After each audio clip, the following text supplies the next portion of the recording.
ہو جائے، ہمارے لیے تازی بننا سنت ہو جائے۔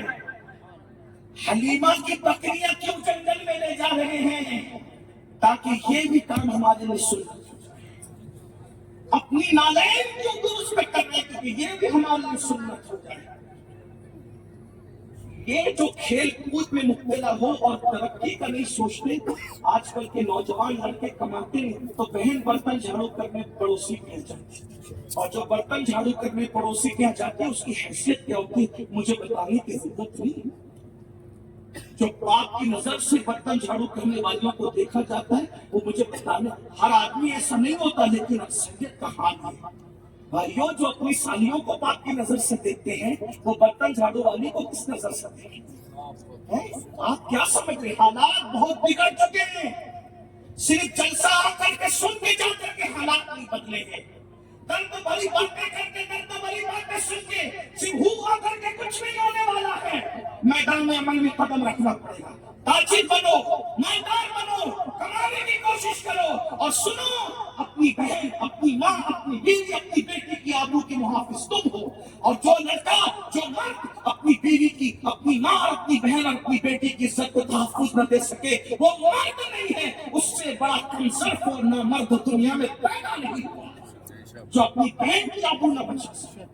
مردوں، تمہیں شرم نہیں آتی؟ تم کافروں کے درمیان قرض کے نام پہ اپنی عورتوں کو بٹھاتے کیسے؟ جب مسجد کے امام کے ساتھ اپنی بیوی کو نہیں بٹھا سکتے، جب پیر و مرشد کے ساتھ اپنی بیوی کو نہیں بٹھا سکتے، ارے نادان، میرے نبی کی غیرت تو آپ بیٹیوں کے لیے کیا شان کی ہے۔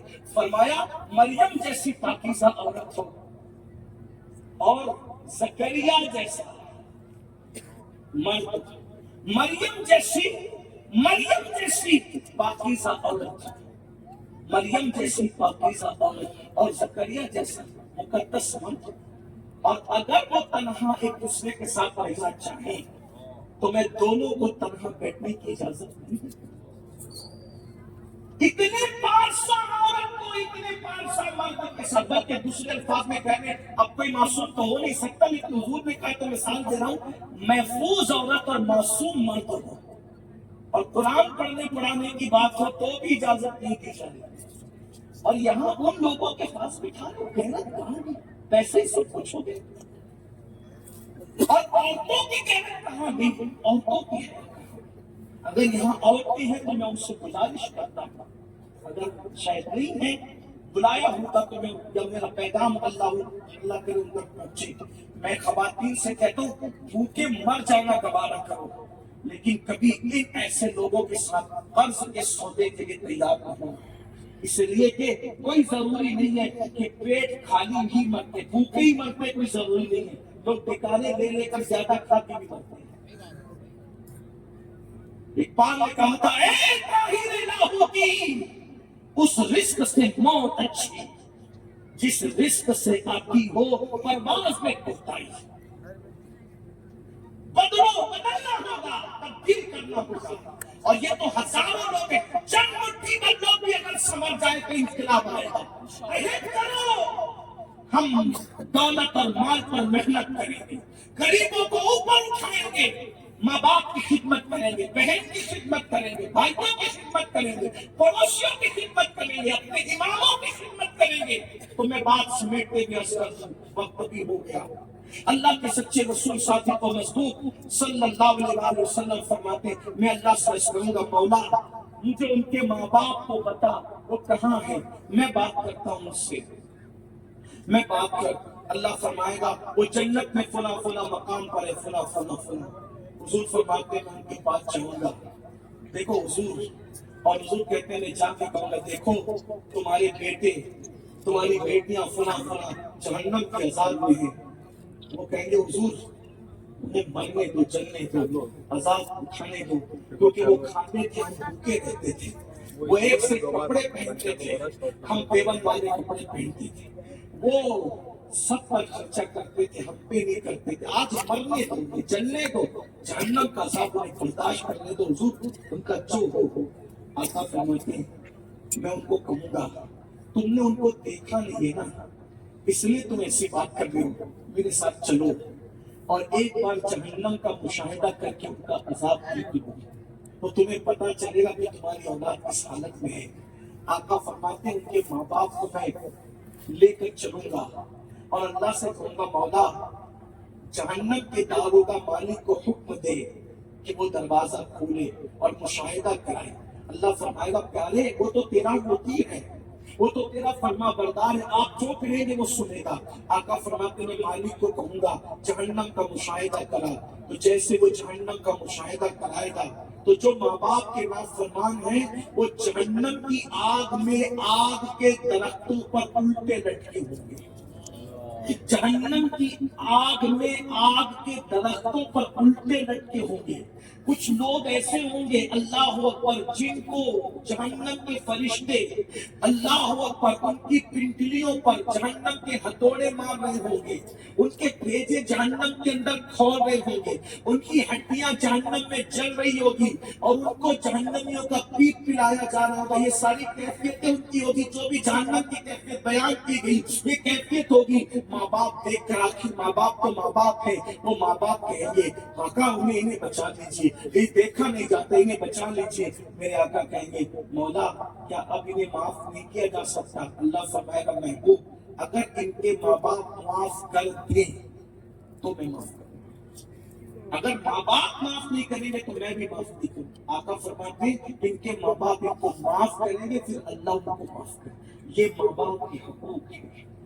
آج ماں باپ کی کوئی اہمیت ہے تو عذاب قبر کی دوسری وجہ، تیسری وجہ عذاب قبر کی جو پیشاب کے چھینٹوں سے نہیں بچتے، یعنی پیشاب کرتے چھینٹیں آتے ہیں پیشاب کی اس سے نہیں بچتے، وہ بھی عذاب قبر کی ایک وجہ ہے۔ بلکہ مشہور حدیث آپ نے بار بار سنی ہوگی کہ دو قبروں کو دیکھا، اب چوتھی وجہ بھی ساتھ میں شامل کرنا، دو قبروں کو دیکھا کہ عذاب ہو رہا ہے، ٹہنی توڑی، بخاری شریف کی مشہور روایت، ٹہنی توڑی اور دونوں پہ رکھ دیا، فرمایا جب تک یہ تر ٹہنی ذکر کرتی رہے گی عذاب میں کمی ہوتی رہے گی۔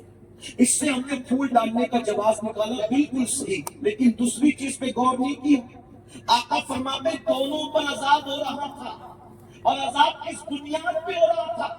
آقا فرماتے ایک پیشاب کے چھینٹے سے نہیں بچتا تھا اور دوسرا چغل خوری کرتا تھا، دونوں پر یعنی عذاب قبر اس کی وجہ سے بھی ہوتا ہے۔ آج لوگ کھڑے کھڑے پیشاب کرتے پیشاب سے نہیں بچتے۔ بس میں اتنا کہنا چاہتا ہوں اگر پیشاب کے چھینٹوں سے نہ بچو تو عذاب ہوتا ہے قبر میں، تو پیشاب کے چھینٹے زیادہ ناپاک ہے یا گناہ زیادہ ناپاک ہے؟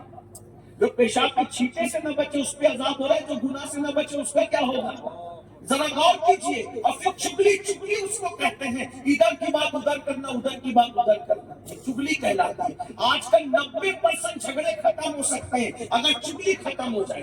امام غزالی رحمۃ اللہ تعالیٰ نے ایک حکایت لکھتے ہیں تفسیر سورہ یوسف کے اندر کہ جب حضرت یوسف علیہ السلام کے بھائیوں نے یوسف علیہ السلام کو مار پیٹ کے کنویں میں ڈال دیا اور ان کا کرتا اتار کر کے بکری کے خون میں بھرا کر کے لائے، اور لانے کے بعد ابا دیکھو یہ بھیڑیا کھا گیا۔ حضرت یعقوب علیہ السلام نے کہا کون سا بھیڑیا تھا؟ تو ساتھ میں بھیڑیا بھی ثبوت کے طور پہ پکڑ کے لائے، یہی بھیڑیا تھا اسی نے کھایا۔ تو یعقوب علیہ السلام نے کہا اے بھیڑیے کیا تجھے میرا یوسف ہی ملا تھا کھانے کے لیے؟ تو بھیڑیے نے کہا اے اللہ کے پیغمبر آپ تو جانتے ہیں کہ اللہ نے جانوروں پر حرام کر دیا ہے کہ نبی کا جسم کھائے، اللہ نے کسی بھی نبی کو کبھی جانور کھا نہیں سکتا۔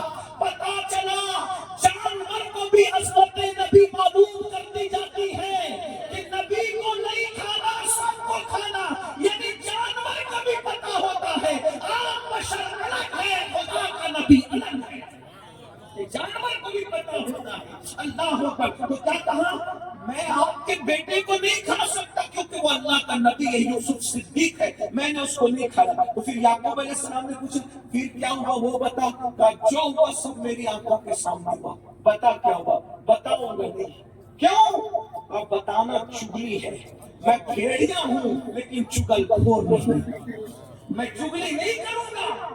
اللہ کو اس کی یاد اتنی پسند آئی کہ جب یہ کہا گیا کہ اصحاب کہف کا کتا جنت میں جائے گا تو یہ بھی کہا گیا یوسف علیہ السلام کا بھیڑیا بھی جنت میں جائے گا، کیونکہ اس نے چگلی نہیں کی۔ اگر بھیڑیا چگلی سے بچ جائے تو اللہ اس کو جنتی قرار دے، اگر انسان چگلی سے بچ جائے ادھر کی بات ادھر، ادھر کی بات ادھر، اور عذاب قبر کی ایک شکل اور بعد میں بات پوری ختم۔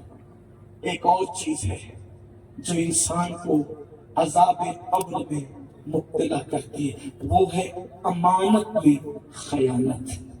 بس یہ آخری بات ہے، اس پہ بات پوری ہوتی۔ امانت میں خیانت، قرض لیتے ہو نہیں دیتے، کسی کا بھی کچھ اٹھا لیتے ہو کھا لیتے ہو۔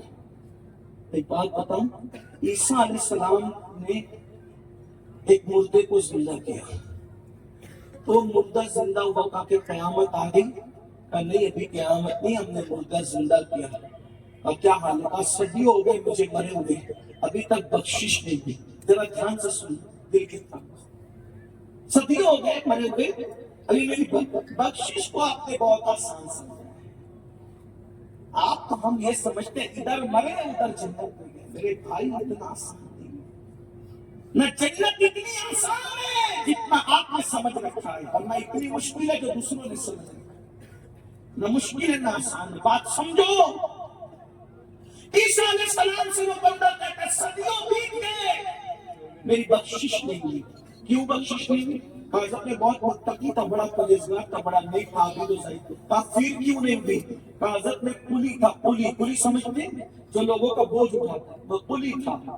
کھانا کھایا، دانت میں کچھ پھنس گیا، کلی تھا۔ کسی نے کہا میری لکڑیوں کا گٹھا اٹھا کے گھر پہنچا دیا، بار بار میرے دانت کی طرف میری زبان جا رہی تھی، پھنسا ہوا تھا۔ میں نے سوچا دانت میں پھنسا ہوا ہے، کیا کروں؟ تو سوچا سر پہ لکڑی کا گٹھا ہے، اس لکڑی سے ایک چھوٹی سی تیلی توڑی اور توڑ کر کھلال کیا اور پھینک دیا۔ جب مرا تو اللہ مجھ سے کہتا ہے تو نے لکڑی کے مالک کی اجازت کے بغیر وہ کھلال کی لکڑی کیوں توڑی تھی؟ جب تک اس کیوں کا جواب نہیں دیتا میں تجھے بخشوں گا نہیں۔ بھائیو بتاؤ، جب کھلال کے لیے لکڑی اجازت کے بغیر نے لکھائی تو نہیں کی، کھلال کر کے پھینک دیا، تو کھلال کی لکڑی پر پکڑ ہو گئی، تو ہم تو ہزاروں دبا کے بیٹھے، بہن کا حصہ نہیں دے رہے، بھائی کا حصہ نہیں دے رہے، پڑوسی کی جگہ پہ گھس گئے، گھر بناتے ہوئے دادا گیری کرتے ہوئے گھس گئے۔ کون کیا کرے گا؟ ہم تو دادا ہے، کون کیا کرے گا نہیں کرے گا، کوئی عدالت انصاف کرے گا کرے، آخری میں اللہ کی عدالت باقی ہے۔ اور سنو حدیث پاک سنو، جس نے ایک انچ بھی کسی کی زمین پہ قبضہ کیا ہوگا، وہ نیچے نیچے نیچے نیچے پوری زمین کاٹ کر، پوری زمین کاٹ کر 7 طبق وہ پورا حصہ کاٹ کر کے گلے میں ڈالا جائے گا قبر کے اندر۔ یہ تھا 20-25 کلو مٹی ذرا گلے میں باندھ کر کے دیکھو، یہ پھول پڑے نا، یہ اتنا مجھے برداشت نہیں ہوا۔ اگر 50 کلو کے پھول گلے میں پہن کر 10 منٹ بیٹھ کے دیکھو تو پتا چلے کہ 7 طبق زمین کاٹ کے جب گلے میں ڈالی جائے گی تو کیا؟ کھیتوں پہ قبضہ کرنے والوں، پلاٹوں پہ قبضہ کرنے والوں، بہن بھائیوں کا حصہ نہ دینے والوں، سوتیلی ماں کا حق دبانے والوں، سوتیلی بہنوں کا حق دبانے والوں، ہر سال حج عمرہ کو جا کے بخشش نہیں ہوگی۔ نفل ہے، فرض ہے۔ سوچو جب یہ پورے کھیت 7 طبق گلے میں لٹکا دیے جائیں گے، پورے جو وہ پلاٹ گلے میں کیا بنے گا اپنا؟ یہ اللہ کے رسول نے فرمایا، ہماری کوئی اوقات نہیں۔ تو امانت میں خیانت کوئی کرے، اب وہ کوئی کرے ذرا سن لے، شرح الصدور سے آخری روایت پڑھ رہا ہوں، شاید کہ تیرے دل میں اتر جائے میری بات۔ بہت کٹھن ہے، ڈگر پن آسان نہیں ہے۔ لوگ سوچتے سارا دفعہ کر لو، حج کے پیسے بھی کھا جاؤ، عمرہ کے پیسے بھی کھا جاؤ، مسجد مدرسے کے پیسے بھی کھا جاؤ، بعد میں کیا کرنا ہے؟ چلو بھائی تھوڑا سا داڑھی رکھ لیں گے اور سفید کپڑے پہن لیں گے، توبہ توبہ کر لیں گے۔ یہ توبہ توبہ نہیں ہے، یہ منافقت ہے۔ ہر چیز کی توبہ الگ الگ ہے۔ اگر پیسے ہڑپ کیے کروڑوں بار استغفار پڑھ کے بھی معافی نہیں ہوگی جب تک پیسے لوٹاؤ گے نہیں، اور اگر لوٹانے کی حیثیت نہیں ہے تو معافی مانگنا پڑے گی۔ ایسے تھوڑی معافی ہوتی ہے، ایسے معافی نہیں ہوتی۔ یہ جو طریقہ بتا رکھا ہے نا، کہ کچھ بھی کرو اور نماز پڑھو، یہ نہیں۔ ارے پیٹ میں حرام ہوگا تو نماز کا فائدہ دے گی، پیٹ میں حرام ہوگا تو عمرہ کا فائدہ دے گی۔ اللہ کی پناہ، اللہ کی پناہ، حلال پہ حلال کو لازم کرو۔ اب کون کیا ہے ذرا دیکھیں، میں حدیث پڑھ رہا ہوں، حضور کے دور کی بات کر رہا ہوں، میں صرف نقل کر رہا ہوں، کوئی اور بات نہیں۔ ایک صحابی کہتے ہیں، شروع صدور میں امام سیوطی نے لکھا ہے، اس کو دل کے کانوں میں سے بات میں مکمل کر لوں گا۔